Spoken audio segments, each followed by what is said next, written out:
Good evening, everyone, and welcome to a very special episode with the Coffee with Chris show, as we have our very first community panel, which is Community After COVID. I cannot wait to introduce you to this amazing panel today, and thank you for all the love that I'm seeing already from everyone. We are not going to be able to see a lot of your comments, so if you please have questions, please feel free to drop them in the comments, as my wife Sydney is moderating the comments and making sure that she filters questions straight to me to ask the panel. And I'm not going to waste a whole lot of your time today, and I'm going to introduce our panel. Let me bring them up. Everyone is there. Let me bring Pariah in there. There we go. And unmute everyone. Let me see if I'm. Oh my God. Okay, there we go. There's Pariah. Okay. So let me introduce each one of our panelists, starting with the person to my, which I don't know which way I'm going, to my left. I don't know how y'all see me. Our first one is Randall Leonard. They are non-binary licensed clinical social workers specializing in care of LGBT individuals. They currently serve as staff therapists at the Center for LGBT Health Equality at Chase Brexton, providing individual therapy. They also facilitate Identity Talk, a weekly group for trans and gender diverse people of color to process intersectionality between race, culture, and gender. I'm not going to read the whole book that you sent me, Randall, though. No, don't do that. No, it's not even. You asked me a question. I just said something. Please don't. Let's just say Randall's doing a lot of great things in the community and is very community focused and oriented in all of their work around Baltimore. Our next person. Actually, I should do this in order of having them on the paper instead of Howard. The next person I've got is Pariah Sinclair, is Baltimore's only drag housewife who has been performing in the city and beyond for almost 5 years. She is known for her beauty, glamour, and humor. She can be seen hosting the drag race viewing parties at the Manor every Friday, starting April 16th. Hey, Pariah. Hello. Next, we've got Ricky Rosé, who is an award-winning multidisciplinary artist. He has taken the performance scene by storm, performing with various troupes, events, and festivals all across the country and even the world. In this age of digital performance, even in this age of digital performance, I got it. Crowned DC's very first mixed DC Latinx Pride in 2018 and voted DC's best drag king in 2019. This genderful gender fucker is out to bring a whole new meaning to Mr. Worldwide, adding a little sazon, and grit to the charming glitz of the world's oldest, finest wine. Ricky Rosé is more than just a performer; they are a way of life. All right, Ricky Rosé. Because I'm only doing Lee next, only because Amelia never sent me a bio, so we'll do that. Yeah, I called you out. No one's surprised. Lee Levingston, is it Perine? Perine, got it. Yep. Is a Washington, D.C. based creative curator and connector who is doing big things. He's the founder of Makers Lab, an arts collective which creates zero-proof spaces that celebrate life, art, and LGBTQ culture. The lab's latest project is Black in Space, which celebrates the artistry, diversity, and resilience of Black LGBTQ plus communities through media, storytelling, and technology. When he's not in space, he spends time with family and friends virtually and is a Sylvester aficionado, convincing everyone that Sylvester is the greatest artist of all time. And that's what I'm here for. Last but not least, we've got Amelia down there. Amelia is the, she is the proprietress of the Clifton Pleasure Club here in Baltimore, a fantastic chef and a curator of a brilliantly mastered community space. She runs that space she's been running that space for the last 6 to 7 years. It'll be 7 years this fall. 7 years. And you can check out all things Clifton Pleasure Club on cliftonpleasureclub.com. And if you follow them on Facebook to see all the weird stuff that we do, obviously I'm a part of that whole culture and crew. Amelia, thank you so much for being here. Of course. I beg to be on your shows. Everyone, I have to admit, everyone who's watching, I am a little nervous today. This is the first panel I've ever moderated. So actually, I am keeping my opinions and thoughts out of this as much as possible. I have several questions for the panel that will be. Okay, Sydney said that she got kicked out of the internet. Okay, I'm good. We're good. I'm going to keep my opinions out of it as much as possible and just ask questions to the panel. And if you have any questions that you would like to add, please drop them in the comments and we will ask them as well. So this is about them and their thoughts and opinions and sharing their experiences of working in community and kind of how we're predicting what things can look like after COVID is over. Panelists, are you ready? Yeah. Yes. Yeah. Do this. Yeah. All right. So I will start with... I'm gonna start with Randall. Actually, let me start with all of you, and we'll start with Randall. This is a question you're all going to answer, but how do you define community?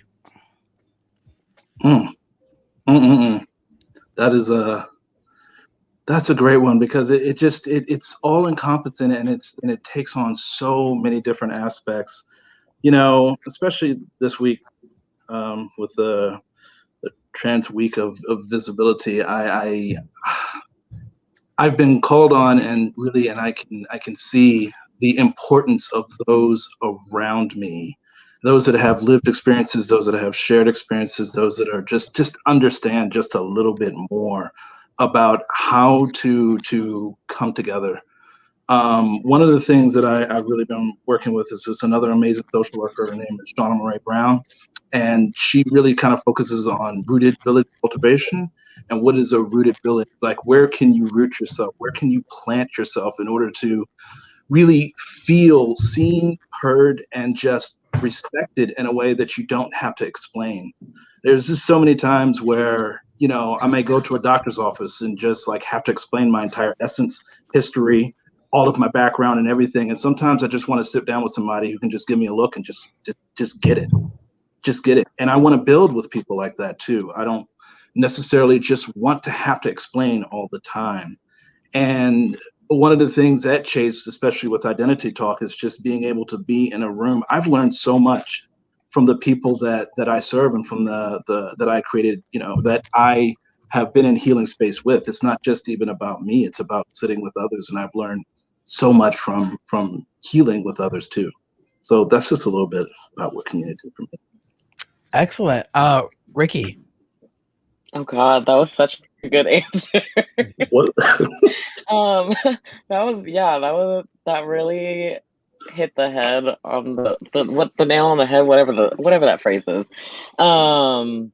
Yeah, a lot of that resonated with me. You know, this past year especially has given all of us a lot of time to think about what community means to us and on like a macro level.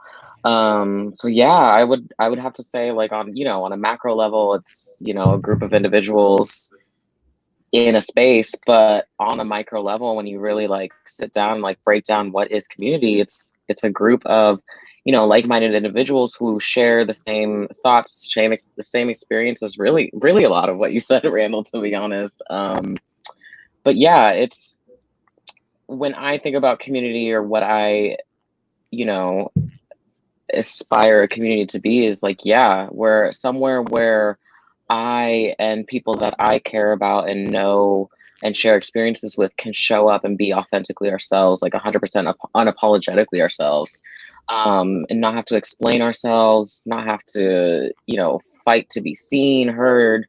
Yeah, definitely. Really all of that. I don't want to repeat everything you just said, but I echo a lot of those sentiments. Yeah. I'm glad. I see you. All right. Well, Pariah. Yeah, I mean, when you asked the question, it's such a simple question, but it made me like think a lot, because there was like the general answer, and then there was like the answer that like I hope community would be. Like, I hope community would aspire to be.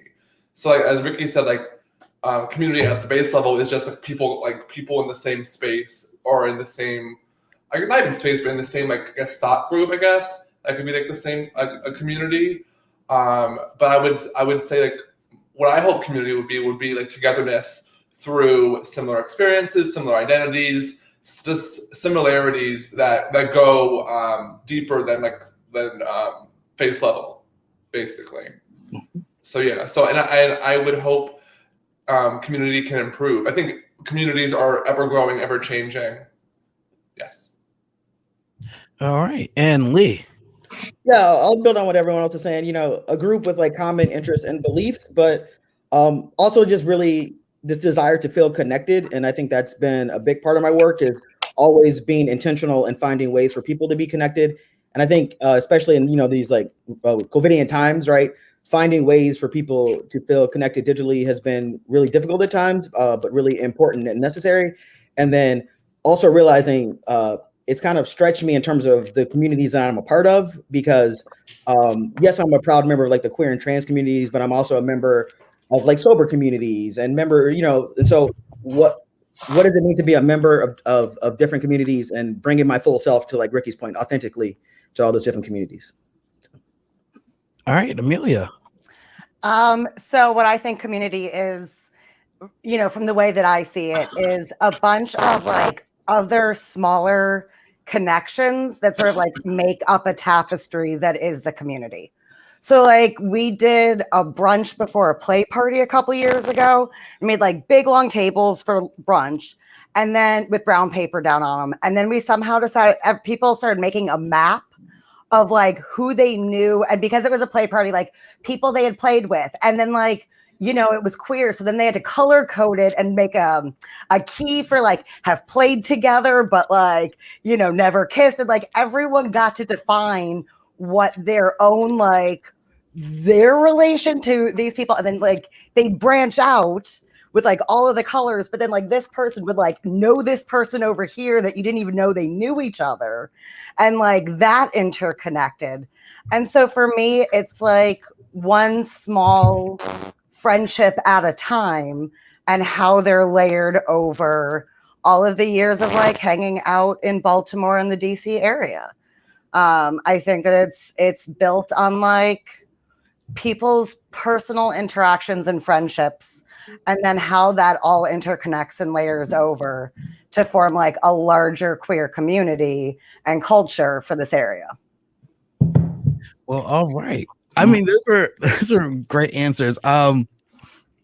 So I guess Randall, how important do you think it is for us to curate the people that we interact with? That's also an interesting question too, because on one hand, again, I want to be able to be seen, I want to be able to be understood, but I also don't want to live in an echo chamber. I want to be able to have conversations with people who have very broadly differing points of view, as long as those points of view aren't harmful or trying to harm me exactly in that moment. And so one of the things that I have tried to do and held space for is having, especially as a social worker, having some of those difficult conversations with individuals who are just don't understand, or just, you know, on the other side of the line, whatever the line is, in so many different ways. Because I have seen consistently that a lot of times, especially during COVID, a lot of people are just acting primarily on the fears that are just getting in the way. And those fears can very quickly be associated with just, you know, anybody different than me is going to become dangerous. So I want to just be able to have some of these conversations. And I also want to hold some of those conversations for people that aren't necessarily in a space to be able to. Like, it should not be, or at least in my opinion, like, you know, sometimes people just like, I don't have the time to be able to go out and, you know, explain all of these different things. And I think one of the beautiful things about community is that there are people who are like, hey, I'm willing to have this conversation, while others are like, you know what, I need to rest right now. And, you know, to that broader point about curation, you got to be able to, I just look at this so much as like a team. Like, there's been so many times where people just been like, I don't have the space anymore. And I'm like, you know what, I do. So I'm going to have some of these conversations. But in order to be able to do that, we all have to be able to, you know, have those conversations within community to be like, hey, you know what, you know, I see you. I see every single person around this panel right now. And I'm just really glad to be here, to be able to have this conversation, because, you know, we all have a little bit of a different perspective, and that's going to be curated into, you know, the message for here tonight. Anybody would like to add, or? Okay. Well, I mean, I'd like to say that, like, it depends on, you know, there are times when like you want to not have to do the work, and it has to be a safe enough space that like you can step up and be like, yes, I want to do the work, or like, no, I don't. And, you know, to what we're discussing today, what that looks like larger, it's going to be in a different conversation if you're at a bar. It's going to be a different conversation if you're like grabbing coffee first thing in the morning, or you run into each other at the farmer's market. Like, there's so many different spaces and ways that we curate community. And so I think that that's where it gets a little hard too, because, you know, sometimes you're just having a bad day at the farmer's market, and, you know, you just want to get your shopping done, but then someone's trying to have this like real, you know, emotional conversation with you. And so being able to have the comfortability with each other to be like, I just don't have the spoons right now, I gotta go, you know, and not feeling bad about that, and the other person not taking it badly. Like, I think that having grace for each other and being like, oh, you're not doing your best right now, all right, I think is really a way that we move forward, is like understanding that, especially coming out of this pandemic, no one's going to be their best. Everyone's like weird little mole people, like seeing people for the first time. And, you know, I think that we're just going to all have to trust each other, that we're all doing the best we can in this weirdly historic time that will go down in history someday. So Definitely. Yes, absolutely. Well, Ricky, here's my question for you. What do you think the most important thing you're looking for from community going forward? Ooh, that is a really great question. And yeah, really, truly something I've been thinking a lot about, especially over the course of this past year in this pandemic. You said, what is the most important thing I'm looking for in community? Yeah, what are you looking for community to give you? Yeah. Ooh. I would have to say, when it comes to what I'm looking for, like in community or what to get out of community with others, I mean, respect is, first and foremost, one of the biggest things.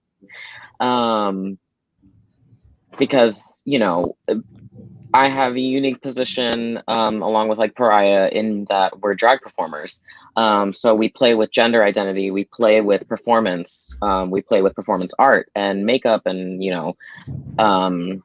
portraying this like character on a stage for entertainment and for XYZ.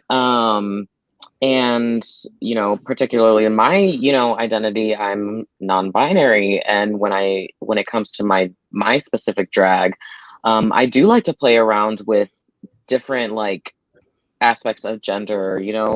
I may be full on like fuckboy Ricky over here one day, and the next I'm gonna have my titties out with lipstick and a glitter beard and like, all these different things. And particularly when it comes to drag right now in 2021 with Drag Race really like commercializing drag as an art form and like, let's be real, capitalizing it. There's this particularly like, there's this like perceived right way of doing drag, right?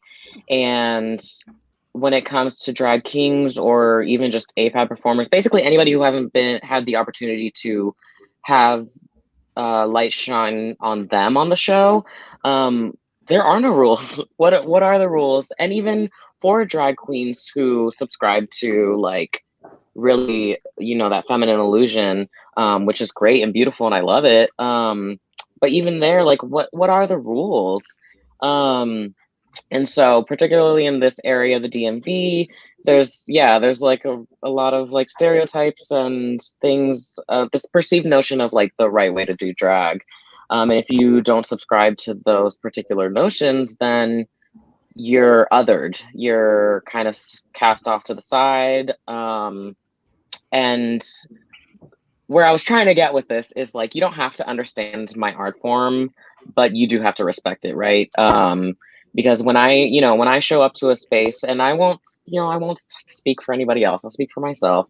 When I show up to a space, I'm there to support, I'm there to have a good time, I'm there to celebrate, everything that I'm seeing. So I would like to receive that back, So respect first and foremost. I guess if I have to talk about the most important thing, I'm gonna say respect. Yeah. Excellent. Well, Pariah, I want to piggyback off of that and ask you something similar. And instead of saying what you're looking for community to give you, what do you think that the drag community can actually give back to community moving forward? So what we can give community, I guess, a space for everyone to be welcomed, to be entertained. I think that's what we really need right now, is to be entertained, to have peace and joy and happiness and laughter. I guess that's very broad terms. But yeah, I just think drag is to bring people together and to have people just to like have a good time. And I think that we need that more than ever right now, is to have a good time and laughter and just a space to escape. I think, there you go. Space to escape. I think that's a good word. Yeah. Well, Lee, as someone who is someone like you're the person that takes all the drag and the musicians and the artists and you put them together and you make these huge events. And what you did through 2020 when you created Black in Space and this like really huge virtual event on a very local level. So this is not like a big, national big like Grammys or anything, but what you did was something that at least us here in the Baltimore, Washington area love from Makers Lab. You were able to make that into a virtual event. Yep. What do you think is going to be necessary in order to turn that into an in-person event again? Do you think it will be the same as before, or do you think it will look different? Well, a couple of things.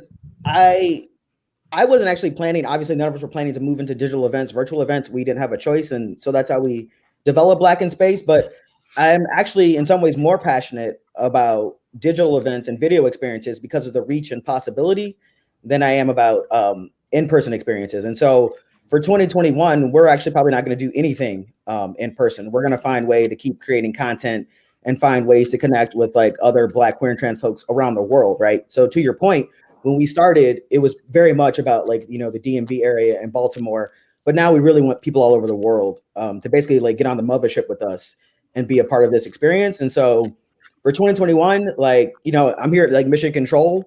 We're going to like stay on your screens, but in 2022, I do have big plans. I have started planning what Black Pride 22 is going to look like. And it will definitely be out of this world, and it's going to be amazing. And so I want to give that the time to translate, right? And I also kind of want to sit back and see how the world plays out. Like, I don't want to be the first one jumping back out there for in person. I'm really just waiting for the moment that you send me a Facebook message saying, it's coming. Yeah, it's like, Chris, are you like ready to like go through all the physicalness to go to space? Because like we're gonna go actually to space. I know that's coming. How did you know? I know you. Amelia, so you've survived this quarantine with this amazing space here. You have this huge yard, and we were out there in March drawing circles, or I guess last May, before we opened again. It was when we were drawing circles in a yard and really planning out how to create space outside for people to be safe and be able to socialize. How do you think that has like impacted your ability to keep your community intact? And how do you see that helping create those, like, how do you like that space created trust is what I'm trying to get to. How do you think that trust is going to go moving forward and growing Clifton Pleasure Club? Well, I think it's super important. That's the thing about the club is a lot of people are interconnected there. And so I think that is what builds the trust, is like when you see your friend who you know is doing it right, like talking to someone you don't know, and they're like staying far enough apart and everyone's got their masks on, you're like, okay, everyone, this person I trust clearly trusts this person. So like that's how those chain links sort of work for us. And like the interconnectedness that we foster there. And I think that, for years I said that the one thing about the club was like, you can't be an asshole. That like really bonded us all together. And after this, our new tagline is everyone who's a member of the club believes in science. And because we're queer, sex positive space, we have all of the right language to talk about risk, harm reduction, and mitigating people's risk, and really understanding when someone was going to double mask and stay in the farthest circle, that like they were just glad to be out of their house, but they don't actually want you coming up and trying to hug them. We were able to have the language already to be able to trust each other and consent to the types of interactions that we were going to have with each other in terms of COVID exposure and COVID risk. So I do think that like in general, I would love to see more people ask, hey, can I talk to you about this? Like that consent conversation that was so in the forefront for the last year of like what people's personal boundaries were, just like up front, knocking it out, not pushing them, not trying to get close. No one wanted people getting close. That I would like to see that is also how we like, can I hug you? Can I process this thing? All of the ways that, that's still a valuable conversation to be having in so many other ways going forward. And the ways that we just went around in those questions, I wanted to come back to everyone and ask, what ways do you think that the way we communicate has changed? Similar to lead to what Amelia was just speaking to. How do you feel that communication has changed? And what do you think that's going to look like when we have to communicate in person again? I would say the way that we communicate is, I was actually never really a fan of group text before Corona, but you know what I mean? Like, I guess that's like the equivalent of being out and about with your friends. And so, whether it's like watching shows together and then everyone has an opinion about what they just watched or experienced. And so that's how I've actually found ways, and whether then it's like Zoom hangouts with people or things like that. And I've actually, for the most part, felt really connected to people. When the world opens up, I'm very skittish, right? Like I love people. I've been building community for years, but I'm a little anxious about being around lots of folks and like feeling safe and comfortable, right? And so I don't even know how people are going to interact. And then one thing that's kind of related to that, and also why I think we're putting a hold on reemerging in 2021, is like, I'm a person in recovery. And so, with us doing zero proof experiences, that was our plan for 2020. And then we ended up moving to digital. Now we're back in 2021 and still with that commitment to zero proof spaces, but now doing the work of finding venues that are going to be able to accommodate the types of experiences that we want to provide for people. And so that's also going to take more time for us to figure out. But yes, I will be socially awkward when I am in spaces, guaranteed. I don't know what to do with people anymore. Yeah. Anyone else? Yeah. Oh. I would say, sorry for cutting you off. Good. I would say I hope with more respect when it comes to communication, more cautiousness when like talking to people, and like just like more like consent. Like, can I hug you? Can I be close to you? All of that. I hope with more care, because obviously like we haven't seen each other or seen a lot of people in a minute. So just I'm hoping more care, more respect. Yeah, it's more cautiousness when talking to people. Yeah, and I think when it goes back to like what you said about curating, I think more people will be curating who they come in contact with and who their communities are. Yeah, and for me too, it's thinking about like, and I don't know if I'm jumping the gun on a question or anything, but like what I want to go back to from the before times is also, part of that conversation for me of like, I don't actually want to be trying to go to a different event 4 nights a week and running around and being crazy. It turns out I like sitting on the couch. Yeah. And so, the switching to some more Zoom events, things that like we can still get together and still have fun and like watch shows by people that we super support. I want to still be able to do that from my couch going forward. I've gotten very used to that. It turns out I like a Zoom meeting for board meetings and things like that because I don't want to have to drive somewhere. Like, I'm not trying to put on pants all the time. So there are parts of like what I have gotten more accustomed to, because before COVID, you could not get me anywhere near a Zoom meeting I was like, no, we all have to be together where we can look at each other's eyes and like feel each other's souls. And now I'm like, oh, but I could be on my couch. And I'm not totally mad at that either. So. Randall, did you have something? Well, I'm listening, and I agree with so much, and I agree, really with Lee too. I am also a very skittish person, and it may not come across, but I'm also a very nervous and anxious person as well. And in sitting in healing space, there have been so many people. So anxiety being that fear of the future. Of course, people are afraid of really what's to come or what's going to happen with COVID. But I have actually had a lot of people too who are just like, I'm also afraid of what socializing is going to look like on the other side of this too. And one of the things for me is at the time we had to move from a lot of in-person sessions to the virtual and the telehealth platform.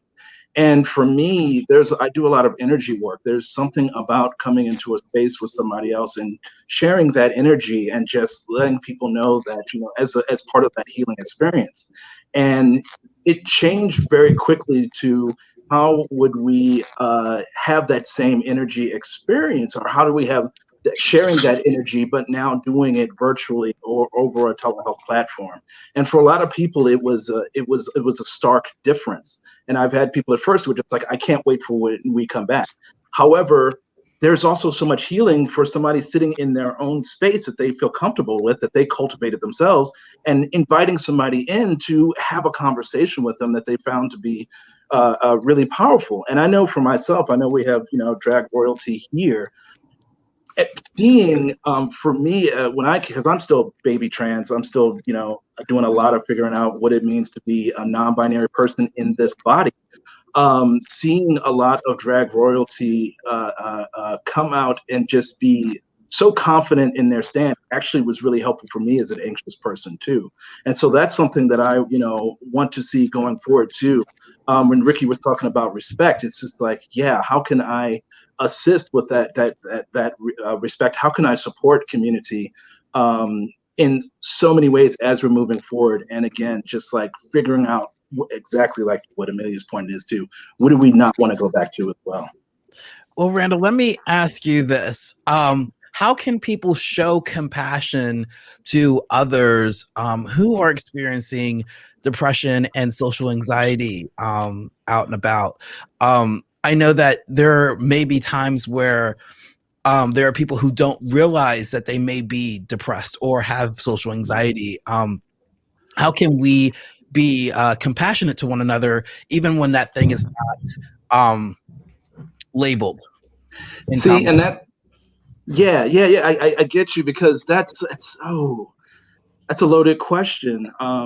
Because even first and foremost out the gate, this gets back into what others have brought up too, and that expectation. There's always these, on a social level, there's these ways of what it's supposed to be. This is the way you're supposed to look. If you are, if you're sad, you're supposed to look this particular way. If you're experiencing fear, you're supposed to look this particular way. And I think so many times people try to tell other people how not to be depressed or how not to be anxious. And that is like literally the last thing in some cases that, some people don't find that to necessarily be helpful. Some people do. There's so many individuals that it's all about, first and foremost, being able to sit with somebody and not force them to be how we think that they should be.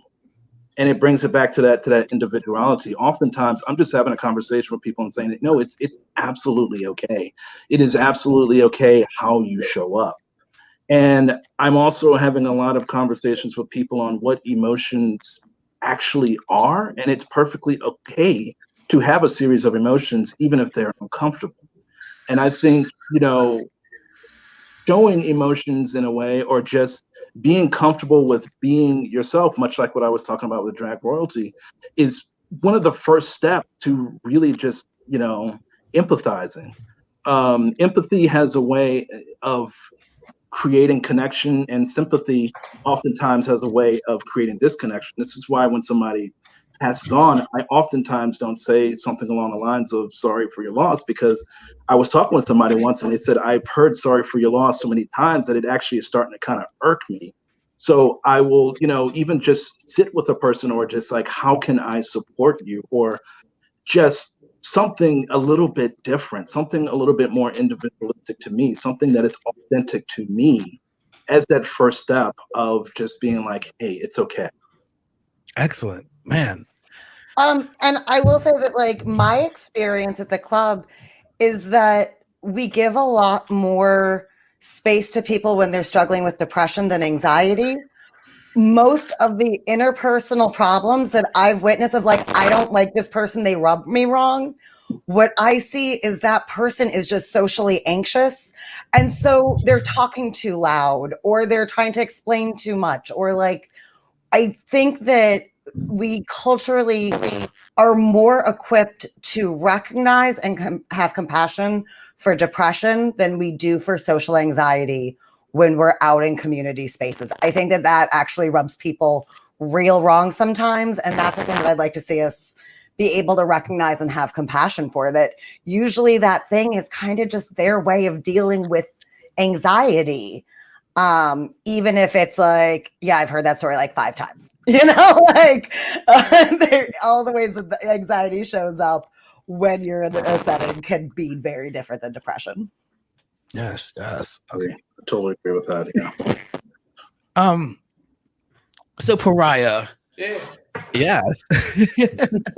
And before we get into this, because Randall keeping to refer to the drag performers in the group as royalty. Thank you. Yeah. It's non-gender. It's non-gender. That's first and foremost. We work hard to get those little crowns, even though they got plastic, little stones in them. It is royalty. Thank you. Thank you for seeing us. Pariah. So this year, in 2020, I'll say last year, we had some really important and deep conversations in all kind of aspects of community. What do you think? How do you think it looks like when we've had these like deep conversations? Like we're in like post-Trump era now. We had a huge conversation around Black Lives Matter. We've had huge conversations about trans visibility over 2020. What do you think this is going to look like when we emerge from beyond our keyboards and now have to like deal with those conversations face to face? What's it going to look like? That's a really good question. It's kind of interesting what you say that. It's like I don't want to seem like skeptical, but like I don't have a lot of like faith in some people when it comes to change. Oh, your hands on your desk is reverbing into your mic. Oh, I'm sorry. Those nails are vicious. Yeah. I knew Chris was going to say something. She needs to fill in. I'm sorry. Yeah. Oh, it's all good. It's all good. But yeah, I don't know. I guess I'll say I hope that we can have these conversations, and I hope people will be more respectful, not even respectful, more open-minded, and more just willing to have the conversations. But I don't know. Because I'm seeing like still I see casts with all white people or one Black person on the cast, and this is locally. This is in-person local shows that are happening upcoming in the next couple weeks. You know, so it's just like I don't know. It's like I hope, and it's also like what is actually going to happen. So. Yeah. And I'll ask this to everyone really quick, though, to kind of piggyback and pull from that. How do we feel about seeing people in person who have, because I have, and this is my own opinion, I'm interjecting my opinion, a lot of people who have bandwagoned into social justice movements online, but in real life have not kind of exhibited that kind of behavior, like just like what Pariah was saying with Showcast still being very monolithic and not inclusive, people not really embracing intentional inclusion in different spaces. So how do we feel about that? I guess that's what I'm asking. Oh, did you ask me a question? I was just asking everyone. Oh, okay, sorry, but my ring light, my light went out, so I was fixing lighting. Yeah. Okay.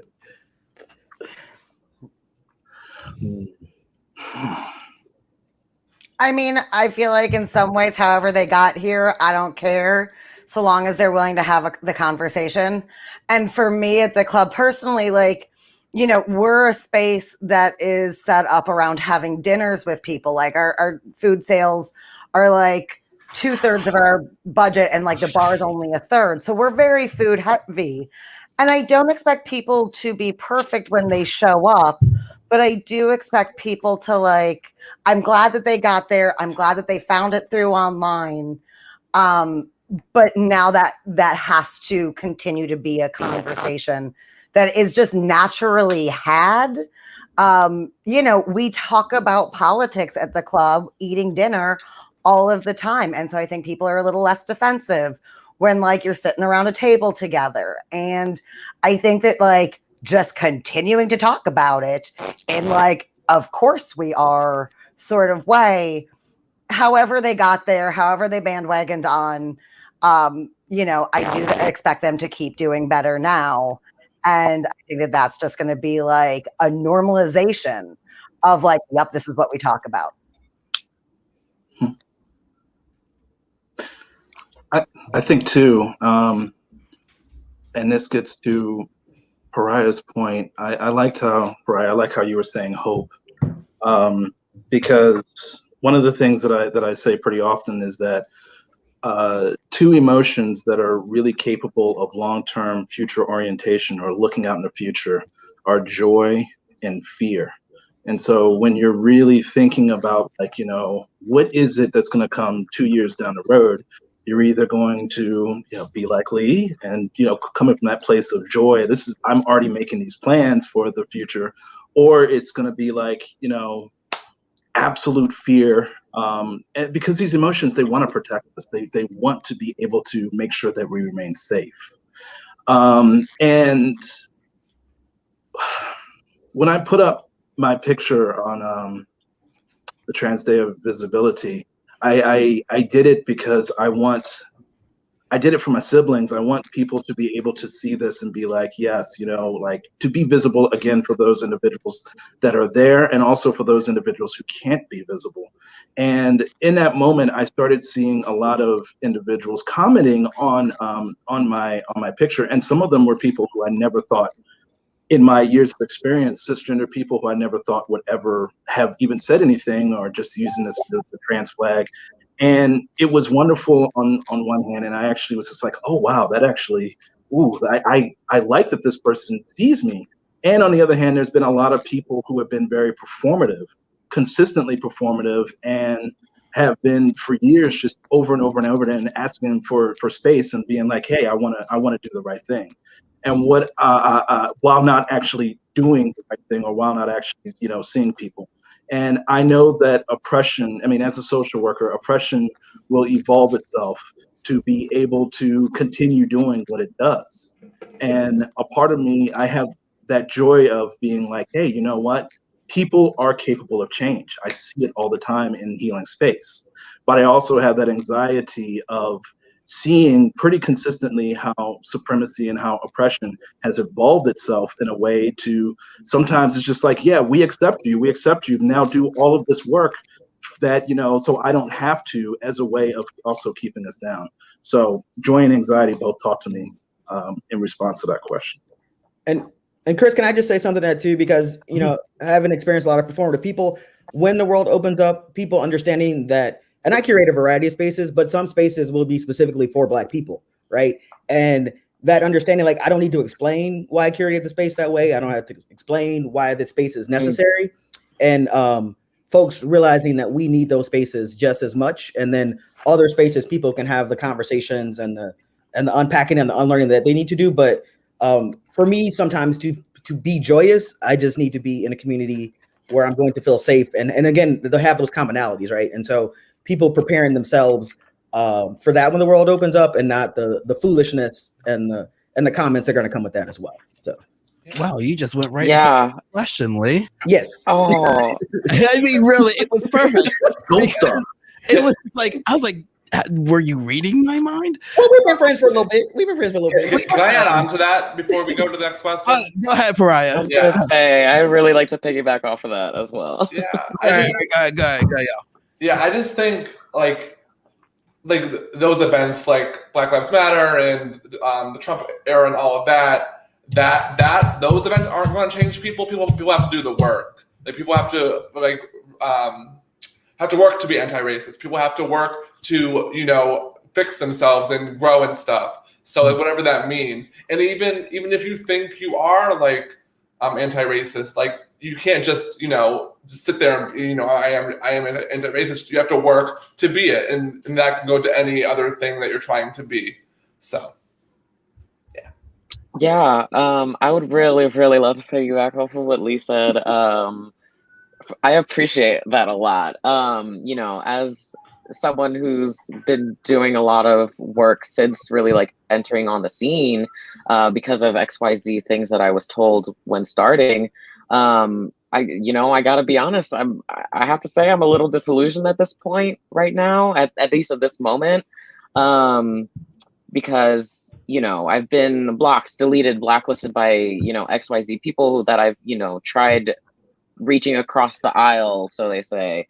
And I think at this point and like moving forward into when we go back to or when we create new in-person events again, I'm not going to explain my production practices where I book almost exclusively AFAB and trans BIPOC because, you know, systemically we don't receive the same amount of opportunities, as Pariah was saying, even still happening right now. And then the B side of that is it's really, I think you know, I'm not going to stop doing the work, right? You know, there's always work to be done. There's always work to be done on myself. Like I'm still learning every day, of course. I'm still doing, you know, the work that I need to do to make sure that I'm showing up the way we all should be. But I think it's also further than that. It's going to take people in positions of privilege. It's going to take, you know, friends of these people who are still acting a fool, saying foolish things, doing foolish things, XYZ. It's going to take the friends of those people. If you believe like what they're saying or doing or their production practices or how they act in certain spaces or whatever is wrong, like you have to step up and you have to sit down and have a chat with them privately, whatever, you know, you do what you got to do. But I think it's going to take that, and y'all know I'm a radical ass motherfucker. If it has to take people to stop working with these people for them to see what they're doing is wrong, especially when it comes to drag spaces, performance spaces, where we're trying to create these safe spaces where everyone can show up authentically, stop working with them. Because if you've tried having conversations with them, and they're still not listening, they're still just going about their business, doing what they want to do, see what happens when nobody shows up to their shows. See what happens when they don't have a cast anymore. See what happens when they start losing opportunities, because that's, I think in 2021, a lot of us are tired. A lot of us who have been doing the work are tired, and the work won't stop, but I don't know. I'm gonna stop there. I'm gonna stop One there. of the things Chris and I talk about pretty regularly is like we're, you know, children of the 80s, latchkey kids, and like what we heard constantly growing up is if you don't like the way it is, go make it yourself. And so now as the people who made some shit, like, yeah, we're gonna go by my fucking rules. Like, we're gonna do this the way we said we're gonna do this. We're gonna make value an important part of like everything we do, because capitalism isn't enough. Like, it's really not. And they, you know, the people before me said for years, if you don't like the way we're doing it, go make your own. So now I did, and these are the rules. Yep. Yeah. Well, then let's amend my question that I was going to ask, because you guys kind of answered it, into redeemable, like what's the redemption practice? Because this like I said, this past year, with all the things that have been going down, people just saying whatever they want to say over the internet, behind their keyboard, having a lot of Facebook and Twitter and Instagram fights, and now things are going to be coming to there's a light at the end of the tunnel, right? We're going to be looking to see what life looks like beyond being forced into these conversations strictly online. What's the redemption? How can someone show you that they have done the work, I guess, so that we can move past a cancel culture type of atmosphere? For me, it's vulnerability and a lack of defensiveness. I need someone to like straight up be able to be like, yo, I fucked up. And like not performatively, not so other people can see it, but just like a real knowledge that this is not a show, that like you realize that you caused harm regardless of your intent, your impact was harmful, and to really just like, not for everyone else, but to just really have a sense that you know you fucked up and did wrong, and then start making quantifiable changes to not do that again, in the ways that we show up for community. Vulnerability. Yeah, I think in my personal experience, again, I'm a drag performer. I'm in the performance scene.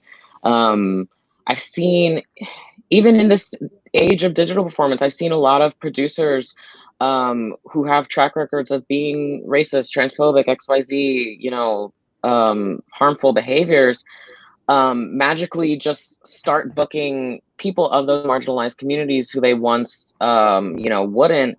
And like that to me is so performative, because simply changing your producing practices like doesn't undo the harm that has been caused. You can't just like Annie Muse says, when you turn a new leaf, it's still the same leaf. Yeah. So like you can't just magically start booking kings, booking BIPOC. You have to, at least for me, it's going to take apologies. It's going to take private conversations with people you have done harm to. It's going to take public acknowledgement. And then it's going to take accepting that, yes, those you have harmed may accept your apology, but that doesn't mean they're going to work with you right off the bat. It's still going to take time. People are still healing. People are still trying to find like peace and know that they're going to be safe, because especially when it comes to performance spaces and especially when it comes to bars, there's so much like, it goes beyond, the dressing room culture. It goes into the audiences and it goes into the bar staff even. Like, it's going to take real work as a producer or as someone who books performers. It's going to take a lot of conversations. Yeah, I think it goes beyond just changing your producing practices. Anything else? You can go first, Randall. You can go. I was just going to say, to piggyback, vulnerability and accountability.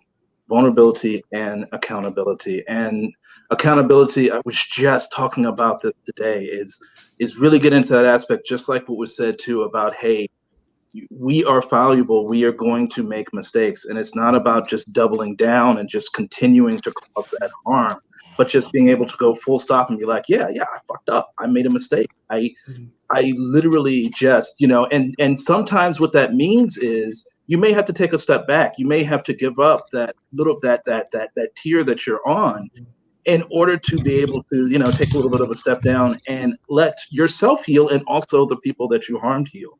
And, I have to say this, let's destigmatize coming to therapy. Come to therapy.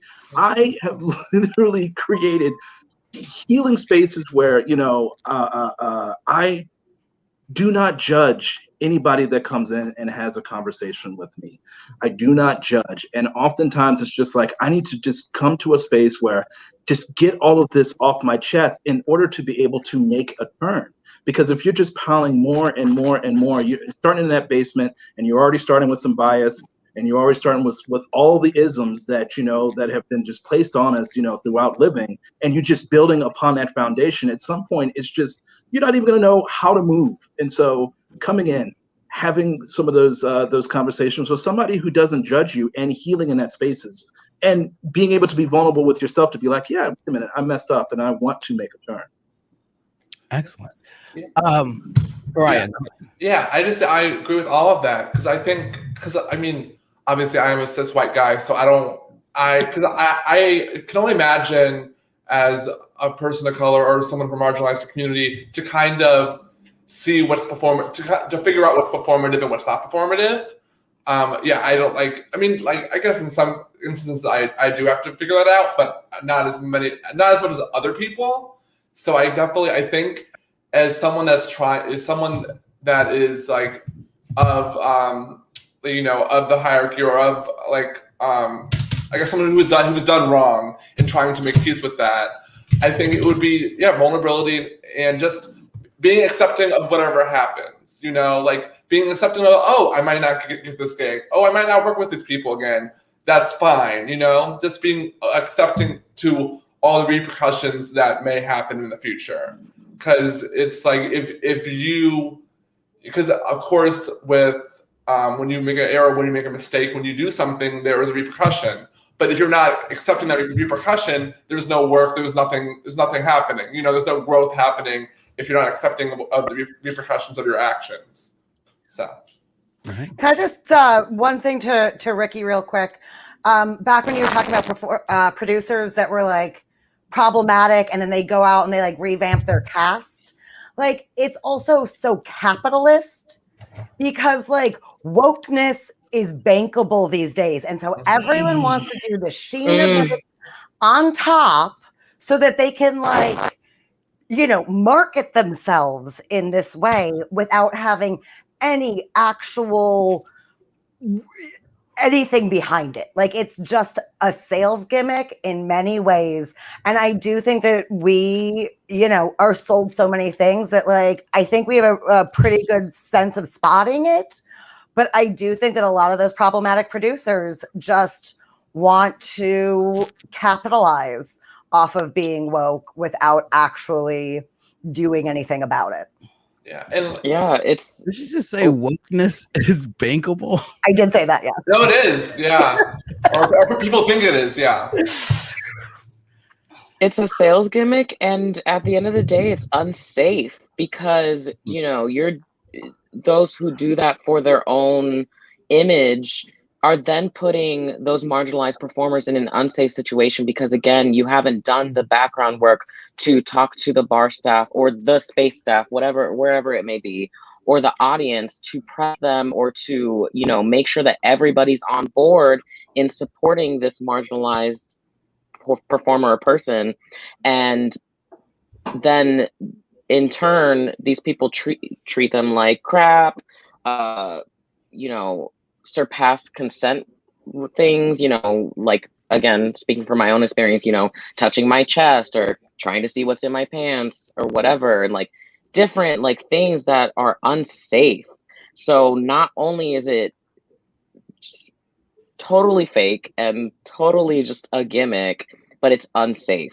And, as an organizer who organizes around safe and equitable inclusion, like that needs to stop. Wow. So the next question I have for y'all, before we go to our next question, to our audience, this is a great chance, kind of like a not official last call, but if you have any questions, please feel free to drop them in the comments, as we're probably wrapping this up within the next half hour. So this is a great chance for you to get some questions in if you have them.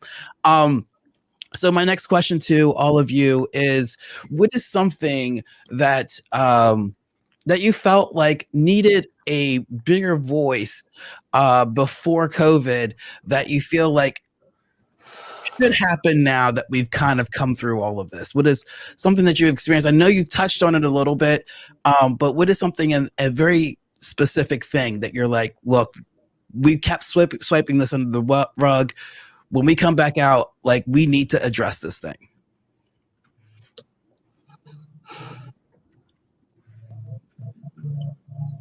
I'll start. And I think that this, because I keep thinking, Amelia, when you said wokeness is bankable, just so much truth. And this is what I said before, that oppression evolves, especially with capitalism. It just consistently evolves.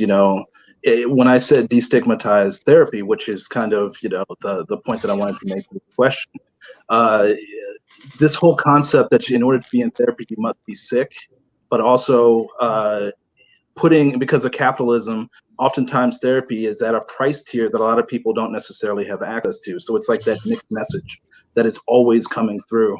The mixed message again about emotions, that if you show sadness that you're weak, if you show fear that you're weak, and that of course translates differently depending on how people are assigned at birth. And if you're assigned this way, then you're supposed to show emotions in this way. It's just so many mixed messages. We just need to, if there's anything that I can say about on the other side of this is why, in certain places I'm like, I don't even really consider myself a therapist. I really more consider myself a healer, because in Western culture, even that terminology has certain things like attached to it that I'm like, no. Can we just get back to a point where we're having conversations, where we're understanding that all humans, like emotions are a bodily function, and having these conversations and healing, our brains are going to naturally start to grow bias over time. And healing can be so many different things in this community. And I'm just hopeful on the other side of COVID that we just get to a point where we just do so much unlearning around the stigma that's placed upon us in order for us to be healthy. But I'm also skeptical because, again, one of the things that I've learned is that an oppression consistently will evolve. So the minute that we start to do something a little bit different, it will learn from that. And its supremacy is reactive. It will react to whatever we do to try and heal ourselves. And so we have to keep that in mind too as we move forward, to keep your eyes open. Anybody else? I think I have a different take on that. It's not necessarily what needed a bigger voice, but what I've learned from the pandemic is the need for us to record, preserve, and document our history. And so, we've done a great job with photography, but what does it also mean when we return to the world, depending on the type of space that it is, to record that experience and then find other ways to share those experiences and that content with people, especially in remote areas, right? We're on the East Coast, we're very fortunate here, but I grew up in the Midwest, right, in a flyover state. So what would it mean for me to see myself in all these different representations? And so how are we capturing all of these experiences moving in to these in-person spaces? And I also think with that, as people created a lot of great video content during the Rona, how are people thinking about the ways that folks continue to get compensated for their art, right? So it's if you submit a video, does that producer own the video? Do you own the video? What are the rights to that? Those kind of things and conversations we need to be having so that that artists get paid. What does that conversation look like? Oh my God, we need to talk. Yeah. That's everybody who works with us gets paid. We don't do it, right? Yeah, that's been floating in my head. That's awesome. Yes.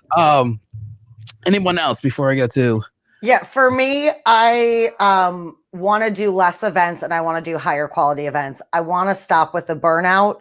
I want to say no more often. And I want to concentrate on the things that are super important to me and do really well at those and say no to things that don't feed me as much. Yeah, I definitely agree. That's literally, I would say quality over quantity, 100%, what I've learned. And I feel I kind of knew that before the pandemic, but when the pandemic hit, I was oh no, I actually have to stop saying yes to everything because I am going to get burnt out. And I did get burnt out. So I think the pandemic kind of put action to it. So I'm definitely doing things I actually want to do. I have my podcast, other things that I actually want to do that fulfill me more than just, having money in the bank, actually that's fulfilling artistically. So yeah. Right. Anyone else? Yeah, I know. I see we have a new question, but real quick, I know, I'll scream to the end of my days or to the end of my whatever drag career. We were having, I feel like right before the pandemic hit, we were hitting so much progress in the performance community, specifically the drag community, around like booking more marginalized performers, like drag kings or AFAB performers in general.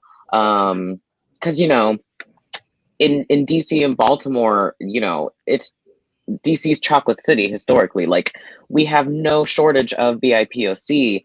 And I know, Chris, you and I have talked a lot about how, like, specifically in the burlesque community, there's been so much work done to make sure that BIPOC are included and such. And I feel like we're, besides what Pariah said about that cast, I don't know how that happened, but like, you know, I feel like we're getting casts, not just casts. It's casts. still, Yes. it's still happening, but I feel like, and of course, there's still always going to be work done, but we're getting like a decent grasp on like inclusivity when it comes to BIPOC. But like now we have to go further, and like there's so many. And there's so many specifically like BIPOC drag kings in DC. Like, I had those 2 fucking shows at JR's and it was packed to the brim both nights. Like, and there could have been so many more had Rona not ruined everything. But like, I feel like we were hitting like a real groove of progress, of booking more drag kings and AFAB performers. And we even had like that like small community talk, that like, I feel like unfortunately didn't get to go anywhere. It didn't get to take off, because then a week, 2 weeks later, everything was shut down and we were all scrambling to like figure out how we were gonna make, pay our bills and survive and XYZ. But now as like shows are coming back, yeah, I feel like especially as more shows start to come back, like it's really going to be time to like revisit that conversation. And like kind of piggybacking on like what we've already been talking about, like I think it's going to take like sitting down with yourself and like asking yourself what community means to you. Do you want to be part of this community? Do you want to build community, or are you in it just for the money? I'll stop there. Yeah. No, I agree. I totally agree. Yeah, because I've been thinking more about like trying to like collaborate, like in general. It's not just me, but like have our respective like Baltimore scene, the drag, and the DC scene to collaborate more. But I just don't. I don't know. I want that to happen. I don't know if that will happen. But yeah, what I'm going to is I would like more of these discussions that we're doing now happen on a more smaller scale with more like specific communities, because like I feel like this is bringing all of us from different communities together. So I think it would be good to have it in a singular community, have these talks. Yes, absolutely. So Katie asked, are there ways to make spaces more anxious friendly? To have them more curated, I would say that. Yeah, because I would think what Lee said about having an all black space. I think that would probably have people be more like anxious. So having more curated spaces, I think that would help.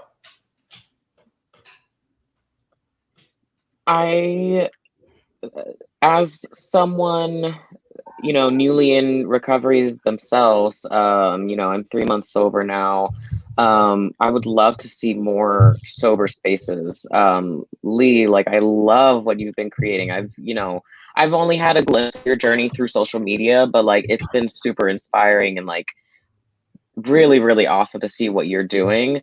But yeah, we definitely need more of that, because I think, you know, as queer folks coming from, you know, so much trauma, as queer BIPOC coming from ancestral trauma, like, you know, and then in this particular city, like most of the events happen in bars, where people like, you know, start to drink to like let the edge off. But like, I think if we were to create more sober spaces where, you know, there's not that, I guess, like pressure to partake in substances, which like, no judgment on anybody, like do what you want to do. Like I'm not trying to judge anybody for that. But I think if we were to present, more sober spaces where people can come as they are and there is no pressure, especially for people in recovery, to like be in spaces where people are partaking in substances, like I feel like that would definitely create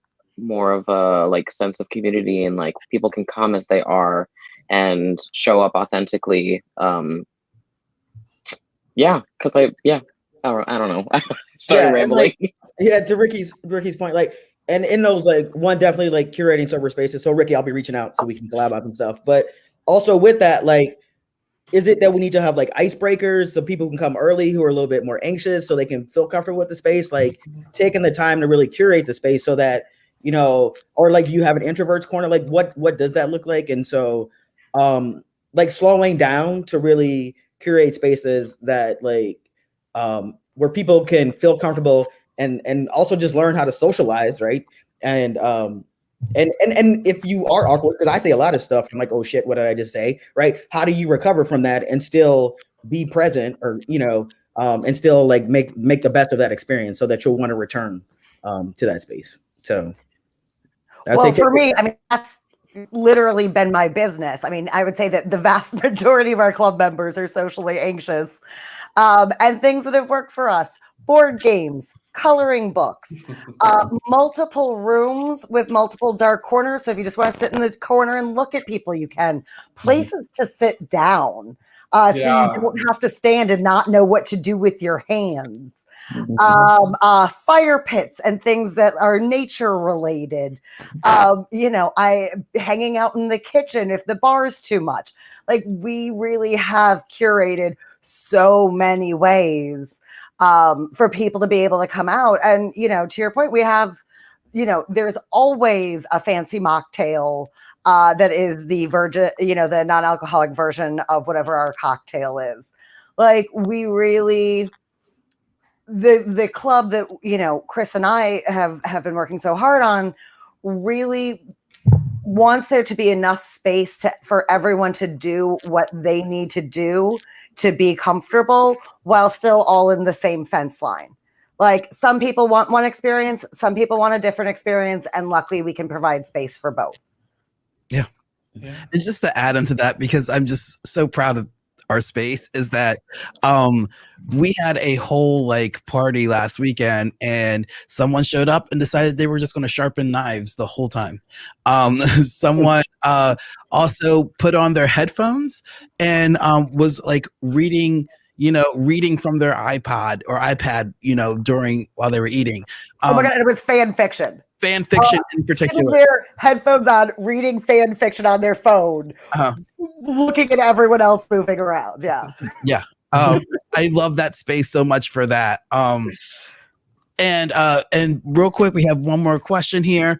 And if I can read it, thank you, Sydney, for copying and pasting it so that I can. And yes, I'm calling you out. It says, I'm not sure, Chelsea says, I'm not sure if it was discussed, but how do we feel about the lack of queer safe spaces and how COVID has affected the service industry and community? What are your hopes for moving forward? Is the gay bar dead? That's a lot to unpack. I was reading it. I was like, oh my God, geez, that would be the whole. We need another hour to unpack that one question. I mean, I will say very the important bar as it existed in the 90s is dead. Like, that version, absolutely. But I think that everything evolves. I think that there are queer spaces. They just look different and like they operate differently. And we've got Red Emma's, which is a coffee shop. And like, I think that we just have, it's harder to be gay full time, like as a space, because we make less money. Like, there's so many things that go into it. But I think that we just have to be creative and we have to think outside the box, and we have to like get smarter than what we're working with, because the way that it looked, I mean, I miss a dyke bar. Like, and there are like 17 left in the entire country, you know? So no, that doesn't exist anymore. But there's also a lot of other really cool shit that does exist now that didn't before. Yeah. I totally agree. I think because I talk about this a lot when it comes to Baltimore, it's such a DIY city. Like if you want to have a space, you have to kind of create that space. So I think people are doing amazing work in Baltimore and in DC. So yeah, I'm excited to see what's in the future for everyone on this panel that has been creating spaces. Anybody else? I would just say it, because recovery saved my life, just really committed to spaces that are 100% sober with an entire, menu of like mocktails and stuff like, because for me, I can't go into a bar. And so I need to have spaces where I can still feel connected to like other like queer and trans folks. And so really actively working on what that's going to look like. Yeah, that, and yeah, love that. And I, like Leah was saying before, like I also hope that virtual spaces continue, because it's more than just creating a safe space for like socially anxious people, but people with, different accessibility issues, like that cannot go into a space because the space is not ADA accessible or whatever, or the bathrooms aren't, or the seating isn't. There's so many number of factors of people who have been left behind that finally actually found a space during COVID, like as wild as that sounds, but like actually found a space to show up and be in community because everything moved to virtual. Like I would love for that to continue, to create those like safer spaces. Plus then, yeah, you can show up however the hell you can go to a show in PJs.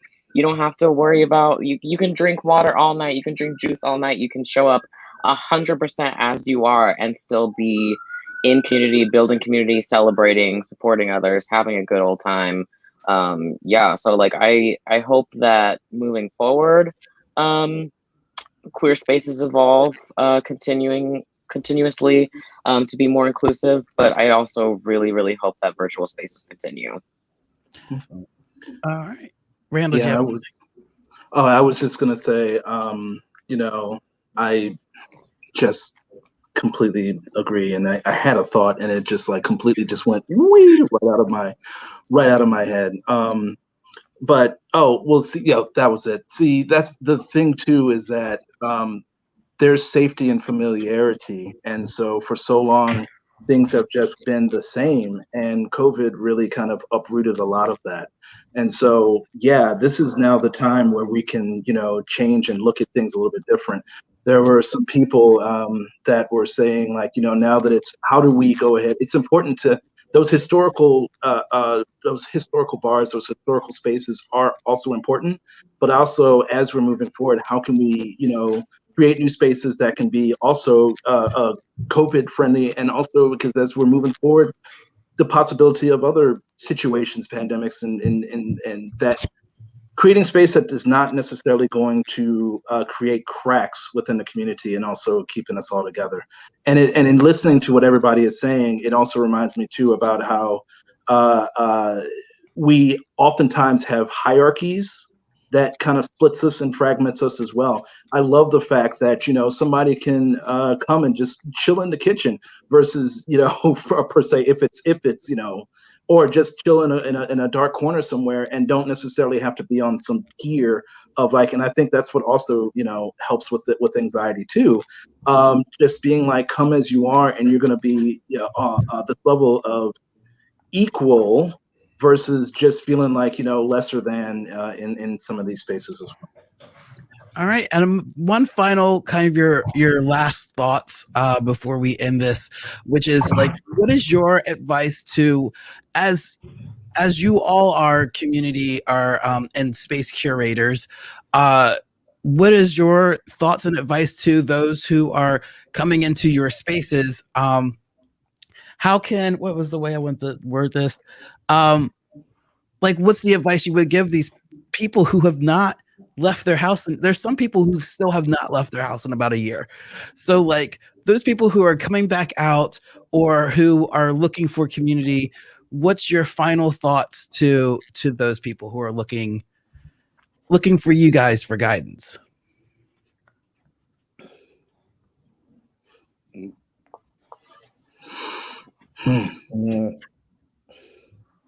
Be gentle with yourself. I mean, like, be gentle with yourself. Maybe start out with something that's like 10 minutes and then like you're out. You know, like take your time, be gentle with yourself, and don't push it because you feel like you're falling behind or like you're missing out. You know, do what's best for you and try not to judge yourself based on what other people are doing, as hard as that is. Yeah. All right. I'll say be gentle, and I'm going to talk to my therapist about it, right? When it's time for me to go to my first event, like we might have to do some role playing because, I will again be that socially awkward, nervous person. So definitely going to talk to my therapist about it. Yeah. Thank you for saying that. Thank you. Yeah. You know, take someone that you know you are safe with 100%. You know, take your partner, sibling, best friend, whoever that may be for you, so that, like, you know, if you don't necessarily want to leave but you need to take a step back, like you can pull that person aside and like sit and talk with them privately. And then, like, for me personally, like I don't know that I foresee myself producing any in-person events, at least anytime soon, maybe not even this year either. So I will continue to be creating virtual spaces that center AFAB and trans BIPOC. I will continue curating spaces virtually that are safe for, you know, the most marginalized, so that, you know, if you try, God forbid you go to another space and you don't feel safe, like you will always have a home with me. Yeah, I agree with what everyone has just said. I think like take your time. Also like I'm a big advocate for therapy. Like, please see a therapist if you don't have one, and you can see a therapist even if you're not, you know, sad or anxious or having a hard time. And especially for queer people, try to find a queer therapist. I found a queer therapist for the first time recently, and I love them. They're amazing. So I think, yeah, just talking to someone that is like-minded really helps. Yeah, it's gonna be weird, and that is absolutely okay. And it's gonna be weird for a lot of people, and you're not alone. You're not the only one. I say this pretty often in these talks, but the whole idea of shame being this intensely painful feeling or experience that we are flawed and therefore undeserving of love or belonging. That's what Brene Brown says about shame. And we oftentimes compare ourselves to other people, like what we expect, you know, our own actions to be like. But I'm telling you, it's going to be weird for a lot of people, and you're just not alone. And I will also say, in terms of what we're talking about with therapy, I always say to everybody that I hold space for that there's multiple experts in the room. I am not an expert of somebody's life. You've lived all of these years of your life. You are a whole expert. And it's two experts that are getting together and having a conversation. And so, you know, interview your therapist as well, because that person is going to be there in that space and holding space for you. And there's absolutely enough. There are people that I was not the therapist for, and that is perfectly okay. Yeah. Excellent. I mean, all of you, thank you so much for being here tonight and taking time out of your day and spending your Friday evening with me. And all of these people who watched, and everyone who watched, I hope you learned or gained something from this. And if you are interested in more talks like these, you can follow me, the Coffee with Chris Show, here on Facebook and on Twitter and Instagram and all the places. And you can sign up for the Coffee with Chris Show newsletter by going to the coffeewithchrisshow.com website. Again, I can't thank you all enough. We have a couple minutes left. Anyone have any announcements of events or how to contact you or anything that you want to share? If anybody's looking for a sex positive after party, I will actually be performing tonight in Sanctuary Noir. It is a LGBT plus friendly virtual club. And tonight specifically is an entirely BIPOC cast.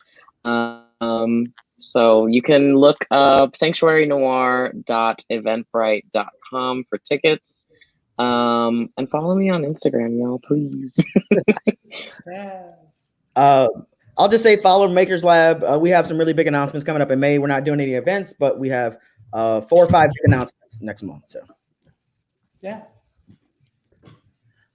All right. I will just Go ahead.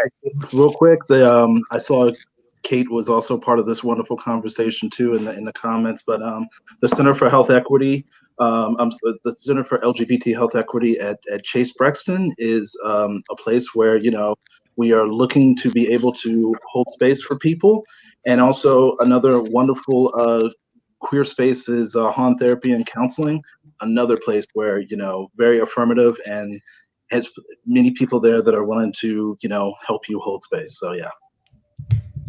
Yeah, and you can follow me everywhere at Pariah Sinclair. If you are comfortable coming to a drag show, I'm having more stuff happening. I'm going to be doing a watch party for Drag Race starting April 16th at the Manor, and then I'll be doing more stuff, more shows in May. So if you are comfortable and you want to come out and you want to see drag performers for the first time in over a year, please come and talk to me. Yeah.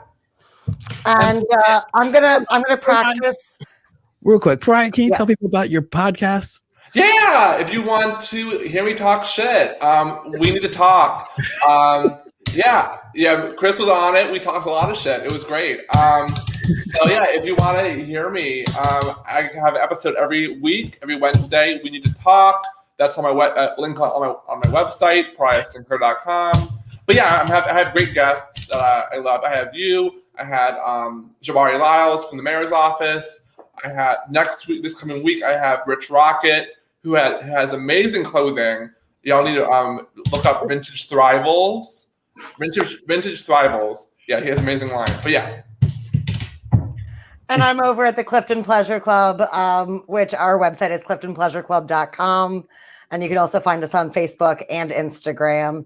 And if you go over to our website and sign up for our newsletter, we do Notes from a Bathroom Wall, which is our weekly newsletter where we tell you about all of the weird things that we're excited about doing.